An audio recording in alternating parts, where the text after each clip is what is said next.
Bismillahirrahmanirrahim. I am Muhammad Asif Khuman. Today we will discuss a very important topic of anti-test, that is verb. Let's start. Dear students, आज हम verb के topic को पढ़ेंगे. चलिए start करते हैं. verb. सबसे पहले हम verb को देखेंगे कि verb होता क्या है. वर्ब एक ऐसा वर्ड होता है जो एक्सप्रेस करता है किसी एक्शन को या किसी स्टेट ऑफ बीइंग को, किसी काम को या किसी की हालत को जो डिस्क्राइब करने वाला वर्ड होता है उसको हम वर्ब कहते हैं. तो verb is a word that expresses an action और a state of being. For example, अगर हम इस एग्जांपल को देखें, ही टेक्स अ बुक, इसमें ये वो वर्ड है जो कि ही के एक्शन को रिप्रेजेंट कर रहा है, इसलिए टेक्स वर्ब हो गया. द मंकी जंप्स, अब इसमें मंकी के एक्शन को ये वाला वर्ड रिप्रेजेंट कर रहा है, इसलिए ये वर्ड वर्ब हो गया. तो ऐसा वर्ड जो किसी एक्शन को रिप्रेजेंट करे दैट इज कॉल्ड वर्ब. और सेकंड है कि verb that expresses state of being. अगर हम इस एग्जांपल में देखें तो यहां पे ये जो वर्ड आर है ये वर्ब है जो कि इन फ्लावर्स की स्टेट को डिस्क्राइब कर रहा है, जैसे कि वो ब्राइट हैं. और अगर सेकंड एग्जांपल को चेक करें, diamond is the hardest substance, तो इस एक ऐसा वर्ड है जो कि डायमंड की स्टेट को रिप्रेजेंट कर रहा है जो कि हार्डेस्ट है. तो इस तरह से हमने वर्ब को देखा कि वर्ब एक ऐसा वर्ड होता है जो एक्सप्रेस करता है किसी एक्शन को और किसी स्टेट ऑफ बीइंग को, उसको हम वर्ब कहते हैं. अब वर्ब की टाइप्स को डिस्कस करते हैं. तो वर्ब की तीन टाइप्स होती हैं, एक ट्रांजिटिव वर्ब, दूसरा इंट्रांजिटिव वर्ब, तीसरा ऑक्सिलरी या हेल्पिंग वर्ब. सबसे पहले हम ट्रांजिटिव वर्ब को देखते हैं. ट्रांजिटिव वर्ब एक ऐसा वर्ब होता है जिसके बाद ऑब्जेक्ट आता है, जिसका एक्शन सब्जेक्ट से ऑब्जेक्ट को ट्रांसफर होता है, उसे हम ट्रांजिटिव वर्ब कहते हैं. जैसे दे स्पीक इंग्लिश, अब यहाँ पे जो वर्ब है वो स्पीक है और ये जो एक्शन है ये दे से इस पर ट्रांसफर होगा, तो इसीलिए जिस वर्ब का ऑब्जेक्ट होगा, डायरेक्ट ऑब्जेक्ट होगा, उसे हम ट्रांजिटिव वर्ब कहते हैं. और जिस वर्ब का एक्शन सब्जेक्ट से ऑब्जेक्ट को ट्रांसफर ना हो, पास ना हो, उसे हम इनट्रांजिटिव वर्ब कहते हैं. और इसी तरह से दे डांस वेल, इसमें जो ये वर्ब है इसका एक्शन सिर्फ सब्जेक्ट तक का है, इसलिए ये आगे मूव नहीं कर रहा और इसका कोई ऑब्जेक्ट नहीं है, वेल एडवर्ब है, तो इसलिए इसका ये इंट्रांजिटिव वर्ब है. तो ऐसे वर्ब्स जो अपने बाद ऑब्जेक्ट लें या जिनका एक्शन सब्जेक्ट से ऑब्जेक्ट को पास हो, उसे ट्रांजिटिव वर्ब कहते हैं. और जिनका एक्शन, ऐसे वर्ब जिनका एक्शन सब्जेक्ट से ऑब्जेक्ट को ना जाए बल्कि उनका ऑब्जेक्ट ही ना हो, उसे हम इंट्रांजिटिव वर्ब कहते हैं, जो कि हमने यहां पे देखा. अब थर्ड होता है ऑक्सिलरी वर्ब्स. ऑक्सिलरी वर्ब्स ऐसे वर्ब्स होते हैं जो यूज किए जाते हैं मेन वर्ब के साथ, इसको हम हेल्पिंग वर्ब कहते हैं. ऐसे वर्ब जो वर्ब की हेल्प करते हैं, used with main verb to express the main verbs tense, mood और वॉइस. के ऐसा एक वर्ड जो हेल्प करता है मेन वर्ब की उसके टेंस को, उसके मूड के या उसके वॉइस को एक्सप्रेस करने में, डिटरमिन करने में, उसे हम हेल्पिंग वर्ब कहते हैं. अब सबसे पहला हम रूल पढ़ते हैं जी ट्रांजिटिव और इनट्रांजिटिव वर्ब के. ट्रांजिटिव और इनट्रांजिटिव वर्ब में अभी हमने जैसे कि कहा कि ऐसे वर्ब जो अपने बाद ऑब्जेक्ट लेते हैं उन्हें ट्रांजिटिव कहते हैं और उसमें इनट्रांजिटिव कहते हैं. तो यहाँ पे हमने देखे कुछ वर्ब्स लिखे हुए हैं, जैसे टेल और फिर से, रेस, राइज, ले, लाई, सिट, सेट. अब जो ये वाला कॉलम है ये ट्रांजिटिव वर्ब्स का है और ये वाला जो कॉलम है ये इनट्रांजिटिव वर्ब्स का है. अब इसमें टेल, रेस, ले, सिट के बाद हमेशा कोई नाउन या प्रोनाउन आएगा, यानी कि कोई ऑब्जेक्ट आएगा. जैसे कि आपको सब्जेक्ट प्रीवियस लेक्चर में जैसे हमने सब्जेक्ट वर्ब एग्रीमेंट में हमने ये डिस्कस किया था कि सब्जेक्ट ऑब्जेक्ट हो या सब्जेक्ट हो, उसमें नाउन और प्रोनाउन आते हैं. तो ऑब्जेक्ट कोई नाउन और प्रोनाउन आ सकता है. इसी तरह से अगर कोई वर्ड से आता है, राइज आता है, लाई आता है, सेट आता है, तो इनके बाद नाउन या प्रोनाउन नहीं आना चाहिए, मीन के इनके बाद कोई ऑब्जेक्ट नहीं आना, क्योंकि ये इनट्रांजिटिव वर्ब है. जैसे हम यहाँ पे एग्जांपल देखते हैं, राशिद टोल्ड जमाल. अब यहाँ पे देखें ये टोल्ड, ये हमारे पास ट्रांजिटिव वर्ब है, तो इसलिए इसके बाद ऑब्जेक्ट आना चाहिए जमाल. इसी तरह से हॉट एयर राइजेस, इसके बाद ऑब्जेक्ट नहीं है तो इंट्रांजिटिव हुआ। शैल आई ले द ट्रे, अब ले जो है इसके बाद ऑब्जेक्ट है तो ये ट्रांजिटिव हुआ। Sit down on the chair, इसके बाद ऑब्जेक्ट नहीं है तो ये इंट्रांजिटिव हुआ। अगर हम एमसीक्यूज को देखें तो तो उसमें क्या होगा कि जहां पे ट्रांजिटिव वर्ब यूज किया जाएगा, वर्ब ट्रांजिटिव यूज किया जाएगा और उसके बाद ऑब्जेक्ट मिसिंग होगा, तो हमने उस ट्रांजिटिव वर्ब को इंट्रांजिटिव वर्ब में चेंज कर देना है। फॉर एग्जांपल आप यहां पे देखें, he told that he was tired. अब टोल्ड जो है ये ट्रांजिटिव वर्ब है, ये हमारा आंसर है, लेकिन इसके बाद ऑब्जेक्ट नहीं है, इसलिए टोल्ड रॉन्ग है। तो हमने टेल को हमने क्या करना है, इसके साथ रिप्लेस कर देना। तो हम यहां पे सेड लिखेंगे, ही सेड दैट। तो इस तरह से अगर ऑब्जेक्ट मिसिंग होगा तो फिर इस कॉलम में से वर्ड यूज करेंगे, अगर ऑब्जेक्ट मौजूद होगा तो फिर हम इस कॉलम में से यूज करेंगे। तो इस तरह से हमारा ये एमसीक्यूज ट्रांजिटिव और इंट्रांजिटिव का क्लियर हो जाएगा। नेक्स्ट हम मजीद देखते हैं जी। डियर स्टूडेंट्स, यहां पे हम स्टडी करेंगे रेगुलर वर्सेस इर्रेगुलर वर्ब्स को। तो सबसे पहले हम देखते हैं रेगुलर वर्ब्स और इर्रेगुलर वर्ब्स होते क्या हैं।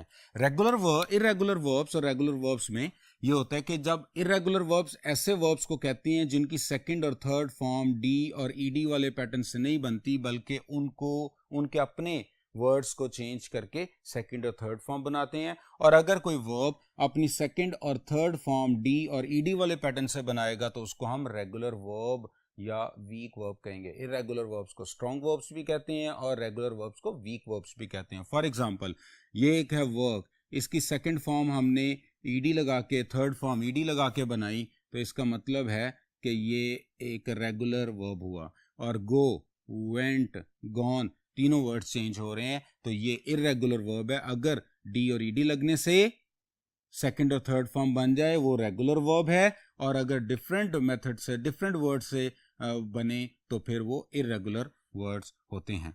इर्रेगुलर वर्ब्स की 3 टाइप्स होती हैं। पहली टाइप में तीनों फॉर्म सेम होती हैं, दूसरी टाइप में 3 में से 2 फॉर्म सेम होती हैं, और तीसरी फॉर्म में तीनों डिफरेंट होती हैं। फॉर एग्जांपल अगर पहली तीनों फॉर्म्स में देखें, पुट और पुट, जिसमें तीनों फॉर्म सेम होगी। फिर दूसरी फॉर्म में क्या होता है कि सेकंड और थर्ड फॉर्म सेम होती है, और तीसरी ऐसे होती है जिसमें तीनों डिफरेंट है, जैसे गो, वेंट, गॉन। तो इस तरह से इर्रेगुलर वर्ब्स की 3 टाइप्स भी होती हैं। एक वो जिसमें तीनों सेम फॉर्म्स होंगी, एक वो जिसमें जो 3 में से 2 सेम होंगी, और तीसरी में तीनों डिफरेंट होंगी। अगर इसके एमसीक्यू को देखें तो यहाँ पे legal advice should be seeked before you take any further action. तो यहाँ पे हमारा आंसर सी जो है वो गलत है, क्योंकि सीक्ड नहीं होना चाहिए बल्कि सीक, सॉट होना चाहिए। तो इसमें क्या होगा कि कंफ्यूज किया जाएगा रेगुलर वर्ब, इर्रेगुलर वर्ब को रेगुलर वर्ब से। जहां पे इर्रेगुलर यूज होना है वहां पे उसको रेगुलर मेथड से उसकी फॉर्म बना के मिस्टेक प्रोवाइड की जा सकती है। इस तरह से अगर हम देखें तो यहाँ पे सीक की जगह पे यहाँ पे सॉट आना चाहिए था, तो ये हमारा आंसर बी हो गया। तो ये जो पॉइंट था, this is irregular versus regular verbs. Next हम चलते हैं जी जेरेंड इन्फिनेटिव और बेयर इन्फिनेटिव पे। अब हम पढ़ेंगे कि किन किन वर्ब्स के बाद जेरेंड यूज होना है, किन किन वर्ब्स के बाद इन्फिनेटिव यूज होना है, और किन किन वर्ब्स एक्सप्रेशंस के बाद बेयर इन्फिनेटिव यूज होना है। तो सबसे पहले हम देखते हैं जी कि कुछ वर्ब्स ऐसे होते हैं जिनके बाद जेरेंड आता है, कुछ के बाद इन्फिनेटिव आता है, कुछ के बाद बेयर इन्फिनेटिव आता है। तो first of all will study कि कौन कौन से वर्ब्स हैं जिनके बाद जेरेंड आएगा जी। हम इसको देखते हैं कि सबसे पहले देखें कुछ आफ्टर सम वर्ब्स, कुछ ऐसे वर्ब्स होते हैं जिनके बाद जेरेंड आता है। फोर्थ वर्ब्स कौन कौन से हैं? एडमिट है, अवॉइड है, कंसीडर है, डिनाई है, एंजॉय है और फिनिश है। इनके बाद जेरेंड यूज करेंगे। फिर कुछ एक्सप्रेशंस हैं जिनके बाद जेरेंड यूज करेंगे, जैसे look forward to, be use to, get use to, can't help, would, mind, be fond of, feel like. इनके बाद भी जेरेंड आएगा। और प्रेपोजिशन, कुछ ऐसी प्रेपोजिशंस होती हैं जैसे interested in, instead of, before, after और गुड एट। इनके बाद हम जेरेंड यूज करेंगे, मीन के इनके बाद हम वर्ब की first form plus ing use करेंगे, जिसको हम जेरेंड कह रहे हैं। तो जेरेंड क्या होता है जी कि वर्ब की फर्स्ट फॉर्म प्लस ing जब नाउन के तौर पे यूज हो तो उसे हम जेरेंड कहते हैं। और कुछ वर्ब्स ऐसे होते हैं जिनके बाद जेरेंड, जैसे admit, avoid, consider, deny, enjoy और फिनिश, इसके बाद जेरेंड यूज होगा। Look forward to, be use to, get use to, can't help, would mind, be found of, feel like के बाद जेरेंड यूज होगा। और फिर जब प्रपोजिशन के बाद चूंकि नाउन आता है तो उसलिए वहाँ पे first form plus ing use करेंगे। अगर हम इस MCQ को देखें तो दे एंजॉयड, ये हमारा अल्फा बीटा चार्ली डेल्टा। अब एंजॉयड आ चुका है तो इसके बाद चूंकि जेरेंड यूज होना है इसलिए यहाँ पे इन्फिनेटिव यूज किया गया, जो कि गलत है। तो यहाँ पे मीट की बजाय मीटिंग आना चाहिए था। They enjoy meeting people. तो इस तरह से हमने यहाँ पे देखा कि कब कब हमने वर्ब के बाद जेरेंड का यूज करना है जी। अब हम मजीद आगे चलते हैं जी। डियर स्टूडेंट्स, अब हम पढ़ते हैं कि वर्ब्स, किन किन वर्ब्स के बाद इन्फिनेटिव यूज होना है।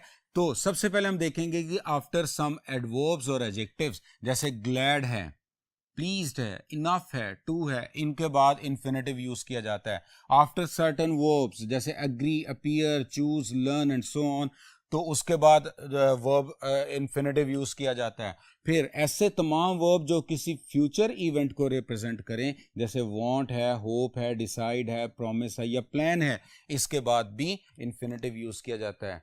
तो इसलिए देखें, want, I want to join army, मैंने की नहीं लेकिन करूंगा, तो ये रिफर टू फ्यूचर इवेंट है। तो बेसिकली इन्फिनेटिव और जेरेंड का यूज करने का बेसिक ट्रिक ये है कि अगर कोई वर्ब जो कि रिफर करे किसी फ्यूचर इवेंट को तो उसके बाद आप इन्फिनेटिव यूज करेंगे, और ऑलरेडी किसी इवेंट के बारे में कोई बात की जा रही हो तो हम जेरेंड यूज करेंगे। तो यहां पे आप देखें कि एडवर्ब्स के बाद, एडजेक्टिव्स के बाद, वर्ब्स के बाद और ऐसे तमाम वर्ब जो फ्यूचर इवेंट को रिप्रेजेंट करें या रेफर करें उसके बाद हम यूज करेंगे। जैसे यहाँ पे एग्जांपल देखते हैं, I want A, B, C और डी। I want going to college. अब वॉन्ट में फ्यूचर इवेंट की तरफ रेफर किया गया, इसलिए यहाँ पे गोइंग नहीं आना चाहिए, टू गो आना चाहिए। I want to go to college. इसी तरह से it's too difficult convincing him, to जो है ये अपने बाद इन्फिनेटिव लेता है ना कि जेरेंड लेता है, इसलिए ये भी गलत हो गया। तो सी ऑप्शन हमारा आंसर। तो यहाँ पे टू कन्विंस आना चाहिए। तो हमने यहाँ पे देखा कि किन किन वर्ब्स के बाद, किन किन जो एलिमेंट्स के बाद हम इन्फिनेटिव यूज करते हैं, सर्टेन एडवर्ब और एडजेक्टिव्स के बाद, सर्टेन वर्ब्स के बाद और ऐसे तमाम वर्ब्स के बाद जो फ्यूचर इवेंट को रेफर करें। नेक्स्ट हम देखेंगे जी कि कौन कौन से ऐसे वर्ब्स होते हैं जिनके बाद zero infinitive, bare infinitive use होता है। बेयर इन्फिनेटिव क्या होता है कि इन्फिनेटिव होता है to plus first form of verb, ये इन्फिनेटिव हो। और अगर just first form of verb हो और उसका टू को यहां से स्किप कर दिया जाए तो वो कहलाता है बेयर इन्फिनेटिव या जीरो इन्फिनेटिव, यानी कि इन्फिनेटिव विदाउट टू। तो हम यहां पे ऐसे एलिमेंट्स को देखेंगे जिनके बाद हम इन्फिनेटिव विदाउट टू, यानी कि base form of verb, bare infinitive, zero infinitive, infinitive without to हम यहाँ पे यूज करेंगे। तो सबसे पहले हम यूज करेंगे मॉडल ऑक्सिलरीज के बाद, यानी कि हमने मॉडल ऑक्सिलरीज हमने पढ़ी कि जिसको हम हेल्पिंग वर्ब्स भी कहते हैं, ऐसे वर्ब जो हेल्प करते हैं मेन टेंस के, मेन वर्ब की, कि उसके टेंस को, उसके मूड और वॉइस को डिटरमिन करने में। तो ऐसे तमाम जितनी भी मॉडल ऑक्सिलरीज, जैसे कैन है, कुड है, वुड है, should, may, might, will, shall, इनके बाद आप बेयर इन्फिनेटिव यूज करेंगे। फिर कुछ सेमी मॉडल ऑक्सिलरीज होती हैं जैसे dare, need, can't help but, would, rather, had, better, use to, इनके बाद भी आप बेयर इन्फिनेटिव या जीरो इन्फिनेटिव यूज करेंगे। जैसे यहाँ पे देखें, I can't help but laughing, अगर तो ये but, I can't help but laughing, इसके बाद बेयर इन्फिनेटिव आना चाहिए, तो यहाँ पे लाफ आना चाहिए। हमने यहाँ पे हमने अभी पढ़ा कि कांट हेल्प आ जाए तो फिर जेरेंड यूज करेंगे, आई कांट हेल्प लाफिंग। लेकिन अगर कांट हेल्प के बाद बट आ जाए तो फिर बेस फॉर्म तो फिर हम बेस फॉर्म यानी कि हम जीरो इन्फिनेटिव यूज करेंगे। तो यहां पे अभी स्टूडेंट्स हमने देखा, हमने उन वर्ब्स को स्टडी किया कि किन वर्ब्स के बाद जेरेंड यूज करना है, किन वर्ब्स के बाद इन्फिनेटिव यूज करना है, और किन वर्ब्स के बाद हमने बेयर इन्फिनेटिव यूज करना है। अब हम मजीद आगे देखते हैं सबजंक्टिव्स को। सबजंक्टिव्स क्या होते हैं? सबजंक्टिव्स ऐसे एलिमेंट्स को कहते हैं सबजंक्टिव टॉकिंग अबाउट, जब हम talking about events that are not certain to happen, जब हम ऐसे इवेंट्स के बारे में बात करते हैं जिनके होने के बारे में हमें कोई यकीन नहीं होता, तो वहां पे हम सबजंक्टिव्स यूज करते हैं। जैसे देखें कि सबसे पहले सब्जेक्ट वर्ब आएगा, उसके बाद दैट क्लॉज आएगा। सब्जेक्ट वर्ब आएगा और उसके बाद दैट क्लॉज आएगा। और सब्जंक्टिव हम यूज कब करते हैं? जैसे वांट्स टू हैपन, उस वक्त जब हम एंटिसिपेट करें कि कोई चीज होगी, या फिर इमेजिन करें कि कोई चीज हो रही हो, तो उस वक्त हम सब्जंक्टिव्स को यूज करते हैं।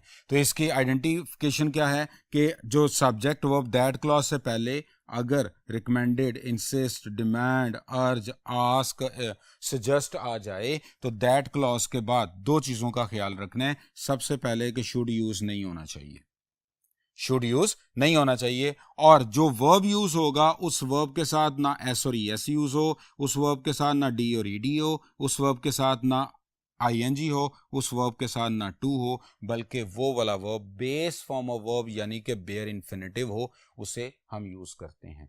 तो यहां पे देखिए, यहां पे एग्जांपल में the teacher insist, the teacher insist her students are on time. The teacher insists her students are on time. अगर यहां पे देखें तो यहां पे देखिए insist आ चुका। अब यहां पे हम दैट लगाते हैं, दैट क्लॉज, सब्जेक्ट वर्ब, इसके बाद आ गया दैट क्लॉज। तो यहां पे अब दैट क्लॉज के बाद दो चीजों का ख्याल रखना है। नंबर वन, एक तो जो वर्ब होगा, वर्ब से पहले शुड नहीं आना चाहिए, नहीं आना चाहिए। और दूसरा, वर्ब के साथ S E S E D O D I N G और टू नहीं होना चाहिए। अब यहां पे लिखा हुआ है the teacher insist that her students are on time. दिखने में ये सेंटेंस बिल्कुल ठीक लगता है, लेकिन चूंकि इंसिस्ट के बाद जो दैट क्लॉज का वर्ब है, उन्हें इस जो एलिमेंट्स को पूरा करना चाहिए। इसके लिए हम एक शॉर्टकट देखते हैं कि जिस वर्ब के बारे में हमने डिसाइड करना है, देखिए इसमें शुड तो नहीं लगा हुआ था, इसका मतलब है कि हमारा ये वाला एलिमेंट बिल्कुल करेक्ट है, इसमें कोई मिस्टेक नहीं थी। लेकिन अब हमने वर्ब को जज करना है कि वेदर जो वर्ब यहाँ पे लगा है ये करेक्ट है या इनकरेक्ट है। तो इसके लिए एक सिंपल सा मैं आपके साथ एक फॉर्मूला शेयर कर रहा हूँ, शॉर्टकट शेयर कर रहा हूँ कि जिस वर्ब के बारे में आपने जानना है कि वेदर ये करेक्ट है या इनकरेक्ट है, उस वर्ब से पहले आप शुड प्लेस करके देख लिया करें। अगर शुड लगाने से वो वर्ब जस्टिफाइड हो तो वो ठीक है, और अगर जस्टिफाइड नहीं है तो फिर वो गलत हो जाएगा। अब जैसे हम यहां पे देखते हैं कि हमारे पास जो वर्ब था वो था आर, आर से पहले हमने शुड प्लेस किया, शुड हमने यहां पे लगा के चेक किया। ये सिर्फ शुड ने वैसे लिखा नहीं जाना, लेकिन शुड हमारे वर्ब को करेक्ट करने में हेल्प करता है। हम जस्ट लगा के देखते हैं, शुड आर के साथ गलत है, इसलिए आर यहाँ पे हम गलत हो गया। लेकिन अगर शुड की जगह पे हम यहाँ पे बी लगा दें तो फिर शुड बी बिल्कुल जस्टिफाइड है, इसलिए यहाँ पे आर की बजाय बी आना चाहिए था। तो इस तरह से हमने स्टूडेंट्स देखा कि जब भी सब्जेक्टिव्स आ जाएं, यानी कि सब्जेक्ट वर्ब में ये वाले वर्ब्स आ जाएं, ये वाले एलिमेंट्स आ जाएं, रिकमेंडेड हो, इंसिस्ट हो, डिमांड हो, अर्ज हो या आस्क हो, तो दैट क्लॉज के अंदर शुड यूज नहीं करना। और वर्ब के साथ एस और एस ना हो, डी और ईडी ना हो, आईएनजी ना हो, टू नहीं हो, तो वो वर्ब बेस फॉर्म यूज होनी चाहिए। फिर भी अगर वर्ब का पता ना चले तो वर्ब से पहले अपने पास से शुड ऐड करके देख लें। अगर शुड लगाने से वर्ब जस्टिफाइड हो तो वो वर्ब ठीक है, और अगर जस्टिफाइड नहीं है तो वर्ब गलत हो जाएगा। आप वो वाला वर्ब लगाएंगे जो शुड के साथ यहाँ पे जस्टिफाइड हो। जैसे आर जो है वो शुड के साथ गलत हो रहा था, लेकिन हमने आर की ही बेस फॉर्म लिखी बी, तो बी जो है वो शुड के साथ जस्टिफाइड हो गया, इसलिए हमारा आंसर जो है वो ये बन गया, बी की आर की जगह पे बी लिखेंगे। तो इस तरह से हमने सब्जंक्टिव को यहाँ पे स्टडी कर लिया। अब मजीद हम आगे देखते हैं। डियर स्टूडेंट्स, यहां पे हम पढ़ेंगे कॉजेटिव वर्ब्स को। कॉजेटिव वर्ब्स ऐसे वर्ब्स होते हैं जो खुद जो किसी से काम करवाते हैं, उसको हम कॉजेटिव वर्ब्स कहते हैं। Causative verbs there are 5 causative verbs, जैसे लेट है, गेट है, हैव और मेक, हेल्प। तो ये हमारे कॉजेटिव वर्ब्स हैं। सबसे वन बाय वन सबको हम डिस्कस करते हैं। लेट उस वक्त यूज करते हैं जब परमिट समवन टू हैपन, जब हम किसी को इजाजत देते हैं कोई काम करने की, तो इसलिए लेट तब यूज किया जाता है। और लेट के बाद हमेशा जीरो इन्फिनेटिव यानी कि बेयर इन्फिनेटिव यूज किया जाता है। They don't let us to eat, यहाँ पे ये गलत हो गया क्योंकि यहाँ पे बेयर इन्फिनेटिव नहीं फुल इन्फिनेटिव लगा हुआ था। They don't let us eat, they don't let us eat. तो इस तरह से हमने फर्स्ट कॉजेटिव को देखा। नेक्स्ट हमारे पास आता है गेट। गेट में हम किसी को कन्विंस करके कोई काम करवाते हैं। Convince someone to do something, हम उसको कन्विंस करते हैं कि ये काम करो, कि हम कन्विंस करेंगे, काम उससे करवाएंगे, तो ये गेट के थ्रू होगा। अब देखिए इसका फॉर्मूला ये है कि गेट के बाद अगर पर्सन आ जाए तो आगे टू प्लस फर्स्ट फॉर्म आती है, और गेट के बाद थिंग आ जाए तो आगे थर्ड फॉर्म आती है। जैसे I got the leaked room fixed, अब यहां पे देखें ये थिंग है, गेट के बाद थिंग है, तो थिंग आ जाए तो फिर आगे थर्ड फॉर्म ऑफ वर्ब आती है। लेकिन अगर गेट के बाद पर्सन आ जाए तो फिर आगे टू प्लस फर्स्ट फॉर्म आता है। तो ये हमारे पास फॉर्मूला होगा, गेट और उसके बाद पर्सन हो तो टू प्लस फर्स्ट फॉर्म, और गेट के बाद थिंग हो तो आगे थर्ड फॉर्म आएगी। नेक्स्ट हम हैव को देखते हैं। हैव में क्या होता है जी, कि गिव समवन द रिस्पॉन्सिबिलिटी, किसी को देकर कोई काम करवाया जाता है। गेट में हम कन्विंस करते हैं, जबकि हैव में हम उसको रिस्पॉन्सिबिलिटी देकर उससे काम करवाते हैं। तो अब हम हैव यूज करते हैं। हैव के बाद अगर पर्सन हो तो first form of verb, have के बाद पर्सन हो तो first form of verb, have के बाद थिंग हो तो थर्ड फॉर्म ऑफ वर्ब। इसी तरह से देखें, I had my house painted, अब हैड था, इसके बाद हाउस थिंग है, तो इसका मतलब है आगे जो है वो थर्ड फॉर्म यूज होनी है। तो जब भी आप हैव को यूज करेंगे एज अ कॉजेटिव, और आपने ये देखना है कि इसके बाद पर्सन आए तो आगे फर्स्ट फॉर्म लगाइएगा आगे, और अगर इसके बाद थिंग आती है तो आगे थर्ड फॉर्म यूज करेंगे। नेक्स्ट हम चलते हैं जी मेक पे। मेक में क्या होता है, किसी को फोर्स और require to someone for an action, कि एक्शन करवाने के लिए वो फोर्स और रिक्वायर्ड, किसी से रिक्वायर किया जाता है, किसी को बाय फोर्स कोई काम करवाया जाता है, उसका उस टाइम हम मेक यूज करते हैं। मेक के बाद अगर पर्सन आएगा तो आगे base form of verb use की जाएगी, और मेक के बाद अगर पर्सन नहीं आएगा, नाउन नहीं आएगा, पर्सन नहीं आएगा, तो आगे टू प्लस फर्स्ट फॉर्म यानी फुल इन्फिनेटिव यूज किया जाएगा। जहां पे एग्जाम्पल देखिएगा, I was made stand in the sun, I was made stand in the sun. अब यहां पे देखें मेड के बाद डायरेक्ट वर्ब है, पर्सन नहीं है, तो इसीलिए अब अगर पर्सन नहीं है, डायरेक्ट वर्ब है, तो फिर यहाँ पे टू प्लस फर्स्ट फॉर्म आना चाहिए था, I was made to stand in the class. तो अगर मेक के बाद पर्सन हो तो base form without to infinitive लगाना है, और अगर मेक के बाद पर्सन नहीं है तो फुल इन्फिनेटिव यानी कि to plus first form of the verb place करना है। नेक्स्ट उसके बाद आ गया जी हेल्प। हेल्प में यूज करते हैं उस वक्त जब हम assist someone in doing something, जब हम किसी काम करने में हेल्प करते हैं, assist someone in doing someone, तो उस टाइम हेल्प करते हैं। हेल्प के बाद आप फुल इन्फिनेटिव भी यूज कर सकते हैं, हेल्प के बाद आप बेयर इन्फिनेटिव भी यूज कर सकते हैं, लेकिन हेल्प के बाद जेरेंड यूज नहीं होता। तो please help him to go, please help him go, please help him to go, दोनों ठीक हो सकते हैं, लेकिन प्लीज हेल्प हिम गोइंग जो है वो रॉन्ग हो जाएगा।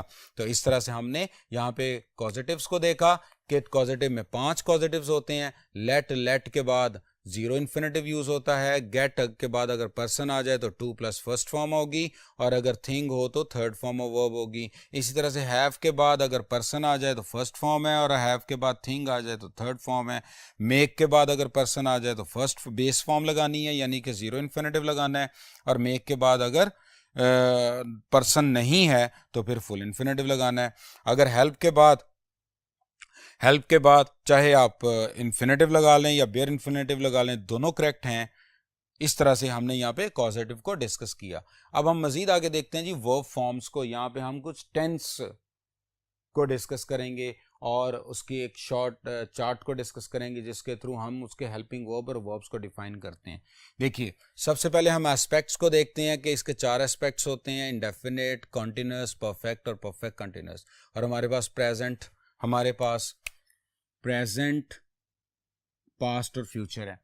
अब यहाँ पे देखें, इंडेफिनेट में ऑलवेज फर्स्ट फॉर्म यूज की जाती है। कंटिन्यूअस जहाँ पे भी आएगा, चाहे वो सिंपल कंटिन्यूअस हो चाहे वो परफेक्ट कंटिन्यूअस हो, तो वहाँ पे हम आईएनजी फॉर्म यानी कि प्रेजेंट पार्टिसिपल यूज करेंगे। और जहाँ पे परफेक्ट हो वहाँ पे हम थर्ड फॉर्म ऑफ वर्ब यानी कि परफेक्ट पार्टिसिपल यूज करेंगे। प्रेजेंट इंडेफिनेट में हम हेल्पिंग वर्ब डू और डज यूज करते हैं, साथ में first form of verb use करते हैं। और अगर थर्ड पर्सन सिंगुलर आ जाए तो फर्स्ट फॉर्म के साथ एस और ईएस का इजाफा करते हैं। इसी तरह से प्रेजेंट कंटिन्यूअस में आईएनजी फर्स्ट फॉर्म आईएनजी के साथ हम इज, आर और एम के हेल्पिंग वर्ब यूज करते हैं। Present continuous is, are, am plus first form plus I N G. Present perfect में हम हैज और हैव के साथ थर्ड फॉर्म यूज करते हैं। प्रेजेंट परफेक्ट कंटिन्यूअस में हैज, हैव, बीन के साथ first form plus I N G use करते हैं। इसी तरह अगर पास्ट को देखें तो पास्ट इंडेफिनेट में हम डिड और फर्स्ट फॉर्म यूज करते हैं या फिर हम सेकंड फॉर्म यूज करते हैं। सिंपल सेंटेंस होगा तो सेकंड फॉर्म, अगर नेगेटिव और इंट्रोगेटिव होगा तो हम डिड के साथ फर्स्ट फॉर्म यूज करेंगे। इसी तरह से पास्ट कंटिन्यूअस में हम वॉज और वर के साथ first form plus I N G use करेंगे। पास्ट परफेक्ट में हम हैड के साथ थर्ड फॉर्म यूज करेंगे।